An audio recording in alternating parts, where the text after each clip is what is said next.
کی جب بھی بات ہوتی ہے تو نہ صرف پورے ملک کا سر فخر سے بلند ہوتا ہے، بلکہ آج جب ہم پاکستان کے اندر ایٹمی دھماکے ہوئے، پاکستان ایٹامک پاور بن گیا، تو بالکل آج اس ایوان کی طرف سے اپنے محسن ڈاکٹر عبدالقدیر خان کو ہمیں خراج تحسین پیش کرنا چاہیے۔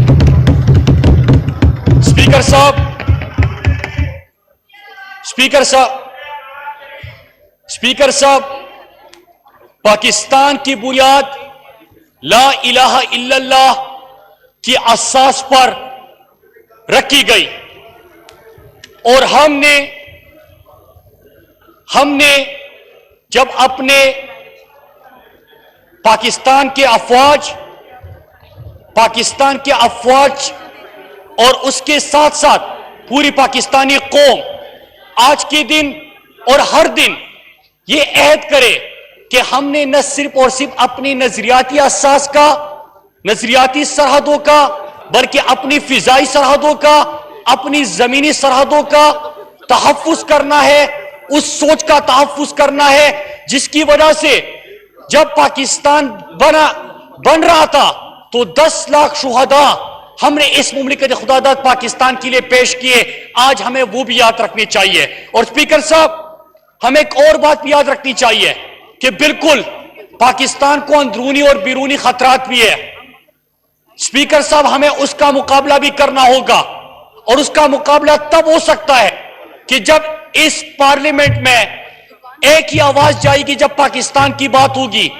یہاں پہ کبھی لسانیت کے نام پہ، کبھی قومیت کے نام پہ، کبھی پارٹی بازی کے نام پہ ہم نے پاکستان کو 2 لاکھ اور 2 تقسیم کر دیتے ہیں۔ ہمیں یہ سلسلہ بند کر کے اپنے پاکستان کو صحیح معنوں میں ترقی کی راہ پہ گامزن کرنا ہے۔ اور جو 2 باتیں ہوئی اسپیکر صاحب، اگر کوئی اپنی ذاتی کرپشن کے اندر جیل میں ہے تو اس کا پاکستان کے 28 مئی کے حوالے سے، یوم تکبیر کے حوالے سے، اس کے حوالے سے کوئی سزا نہیں ہے۔ اگر کوئی جیل کے اندر موجود ہے تو اپنے کرپشن کی وجہ سے موجود ہے، اس کا جواب دینا چاہیے ان کو۔ ایسے موقعوں کو کنٹروورشل نہیں بنانا چاہیے۔ دوسری بات، آپس میں بات چیت نہ کریں، اپنی نشست پہ بیٹھ جائیں، اپنی نشست پہ بیٹھ جائیں، اپنی نشست پہ۔ اور معیشت کے اوپر بات ہوتی ہے، معیشت کے حوالے سے بات ہوتی ہے تو سوال تو اٹھتا ہے کہ 30,000 ارب آپ نے قرضہ لیا تو یہ پیسہ کہاں پہ خرچ ہوا، یہ پیسہ کہاں پہ لگا، ان چیزوں کے حوالے سے سوال ہوتی ہے۔ لیکن اسپیکر صاحب، 28 یہ یوم تکبیر کو بھی کنٹروورشل بنانا کہ کوئی کوٹ لکھپت کے اندر موجود ہے، آپ کو تو میں مبارکباد پیش کرتا ہوں، اور عمران خان کا اور اپنی اداروں کا شکریہ ادا کرے کہ نواز شریف پہلی مرتبہ عید پاکستان میں منائیں گے۔ آپ کو تو خوش ہونا چاہیے، آپ نے تو کبھی اپنے قائد کو دیکھا ہی نہیں تھا، وہاں پہ وہ بیٹھے ہوتے تھے، صحت خراب ہو جائے تو لندن، آج بھی شہباز شریف لندن بیٹھا ہوا ہے، کہتے کہ معمول کی چیک اپ کے لیے میں آیا تھا۔ اسپیکر صاحب، 35 سال آپ ملک میں حکومت کرے، جب آپ اپنے محسن کو، عبدالقدیر خان جیسے لوگوں کو بھول جاتے ہیں، جب آپ یوم تکبیر جیسے موقعوں کو کنٹروورشل بناتے ہیں، تو پھر اس کی وجوہات کیا ہے؟ کیونکہ آپ 35 سال حکومت کرنے کے بعد بھی خود ایک ایسا اسپتال نہیں بنا سکے جہاں پہ شہباز شریف، نواز شریف، ان کے بچے وہ خود اپنا علاج کر سکے۔ لیکن جب بھی ہم یہ بات شروع کر دیتے ہیں آپ اٹھ جاتے ہیں۔ اسپیکر صاحب، میری گزارش اتنی سی ہے، آپس میں بات چیت نہ کریں، اپنی نشست پہ بیٹھ جائیں برائے مہربانی۔ اسپیکر صاحب، اپنی باری پہ بولیں جی۔ اسپیکر صاحب، میں نے تو ان کو مبارکباد پیش کی، اس پہ بھی وہ ناراض ہے۔ میں نے تو ان کو گزارش کی کہ آؤ سب مل کر پاکستان کے لیے کام کرے۔ کیا وجہ ہے کہ 35 سال سے جس پارٹی کو آپ نے سپورٹ کیا، اپنی قیادت کی علاج کے لیے بھی آپ ایک اسپتال نہیں بنا سکے؟ اس میں نے غلط کیا بات کی ہے؟ کوئی غلط بات ہے اس میں نے کیا بات کی ہے کہ عبدالقدیر خان جیسے اپنے محسنوں کو یاد رکھے، اپنے شہداء کو آج کے دن یاد رکھے جو آپ کی سرحدوں کا تحفظ کرتے ہیں, جو پاکستان نے 70,000 جانوں کا نذرانہ پیش کیا, ان کو آج یاد رکھے. اس میں غلط کیا بات ہے؟ لیکن ساتھ میں نے یہ بات کی کہ جب ہم پاکستان کی سرحدوں کی تحفظ کی بات کرتے ہیں تو اس میں ضروری ہے کہ ہماری معیشت بھی مضبوط ہو. جب معیشت کی مضبوطی کی بات کرتے ہیں تو ہم کہتے ہیں کہ بہتر احتساب ہو.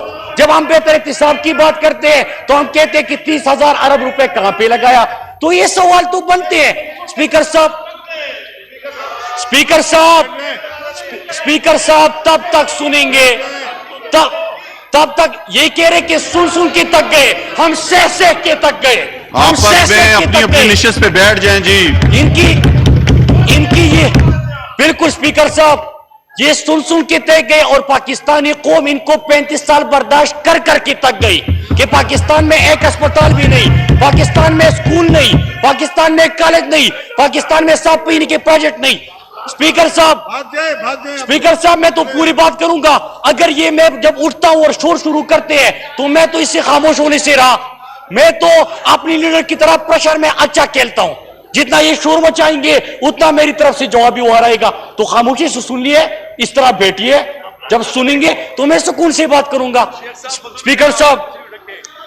اسپیکر صاحب گزارش اتنی سی ہے کہ قائد اعظم نے, میں نے کل بھی کہا تھا, قائد اعظم نے ہمیں ایک قوم بنایا تھا. لا الہ الا اللہ کے نام پہ ہم نے اس پاکستان کو بنایا تھا اور اس کی بنیاد ڈالی تھی. آؤ آج سب عہد کرے کہ ہم نے نہ پختونی, نہ پنجابی, نہ سندھی, نہ بلوچی, نہ پٹھان, ہم نے اس کے اوپر سیاست نہیں کرنی. ہماری سیاست ہوگی پاکستان کے لیے. آج عہد کر دیں. آپ کی چیخیں سنائی دے رہی ہے, کوٹ لکھپت سی بھی آوازیں آ رہی ہے,